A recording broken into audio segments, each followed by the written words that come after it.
चलिए आगे बढ़ते हैं, एक बड़ी खबर का रुख करेंगे। वोट अधिकार यात्रा में राहुल गांधी की ओर से एक बड़ा बयान दिया गया। मध्य प्रदेश का चुनाव चोरी, देखिए उन्होंने ये कहा कि एमपी में जो चुनाव हुआ था वो चोरी किया गया था, हमारे पास सबूत नहीं थे इसीलिए बोला नहीं करते थे। राहुल के बयान पर अब पूर्व सीएम कमलनाथ की ओर से पोस्ट किया गया।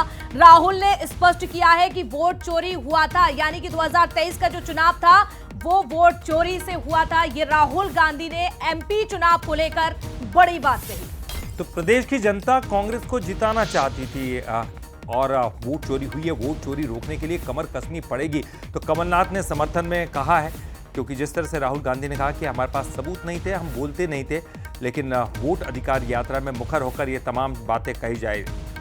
बिल्कुल, देखिए राहुल गांधी ने ये बड़ी बात कही थी। बिहार के मुजफ्फरपुर में क्या कुछ बोले राहुल गांधी, किस तरह से गरजे हैं, जरा सुनिए। गुजरात मॉडल आर्थिक मॉडल नहीं है, गुजरात मॉडल वोट चोरी करने का मॉडल है। और इस मॉडल को ये 2014 में नेशनल लेवल पे लाए। आप देखिए, मध्य प्रदेश का चुनाव चोरी किया, हरियाणा का किया, महाराष्ट्र का किया। हम कुछ बोलते नहीं थे क्योंकि सबूत नहीं था, मगर महाराष्ट्र में सबूत मिल गया। इन्होंने कुछ ज्यादा कर दिया। तो देखिए राहुल गांधी को अभी आप सुन रहे थे, उन्होंने कई आरोप लगाए हैं। चलिए और ज्यादा जानकारी के लिए जुड़ते हैं, हमारे साथ एग्जीक्यूटिव एडिटर मनोज सैनी जी भी जुड़ चुके हैं। मनोज जी, एमपी में जो चुनाव हुआ था वो चोरी हुआ था। राहुल गांधी बिहार में जिस तरह से अभी वोट अधिकार यात्रा कर रहे हैं, इस दौरान एमपी चुनाव को लेकर कहते हैं कि वोट चोरी, और महाराष्ट्र का उदाहरण दिया है। लेकिन सवाल तो यह है कि एमपी को लेकर उनके पास ऐसे क्या सबूत है मनोज जी?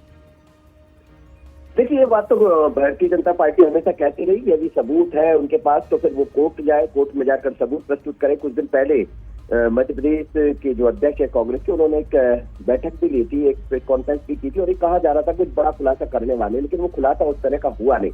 पर ये जरूर है कि राहुल गांधी मुजफ्फरपुर में इस बात को लेकर फिर उन्होंने दोहराया। ये पहली दफा नहीं है, कई बार वो कह चुके हैं कि मध्य प्रदेश में वोटों की हेराफेरी हुई है, चोरी हुई है, ईवीएम पर उन्होंने आरोप लगाया। और इसलिए कमलनाथ ने कहा कि हमारे नेता राहुल गांधी जो कह रहे हैं वो स्पष्ट है कि 2023 में वोट चोरी हुए। लेकिन फिर सवाल यह है कि 2018 में भी वोट चोरी हो सकते थे जब उनकी सरकार बनी थी, जैसा बीजेपी कहती है। वोट चोरी होने की बात है तो फिर हिमाचल में भी उनकी सरकार बनी, जो कर्नाटक में उनकी सरकार बनी, ये भारतीय जनता पार्टी कहती है। लेकिन ये निर्णय तो चुनाव आयोग को करना है। अब मसला काफी गर्माया हुआ, लेकिन ये जरूर है कि वोट चोरी का मुद्दा राहुल गांधी हर जगह उठा भी रहे। बिहार में चुनाव होना है, मुजफ्फरपुर में वो बोल रहे थे। अब इसका असर क्या मध्य प्रदेश की जनता पर पड़ेगा, तो इसके लिए कार्यकर्ताओं को मेहनत करना होगा। जैसा कमलनाथ कह रहे हैं, घर घर जाकर बताना होगा कि वोट चोरी हुए। पर वोट देने वाली जनता है, वो समझती है कि चोरी हुए हैं। भारतीय जनता पार्टी को 163 सीट देकर फिर से उन पर विश्वास जताया। बिल्कुल बिल्कुल, आपने सही कहा मनोज जी, क्योंकि दूसरी चीज़ें भी अब समझनी होगी कांग्रेस को ऊपर कैसे उठना है। गुटबाजी है, असंतोष है, तमाम चीज़ें हैं, लेकिन इसके ऊपर से एक बड़ा आरोप भी राहुल गांधी लगा रहे कि वोट चोरी हुई है।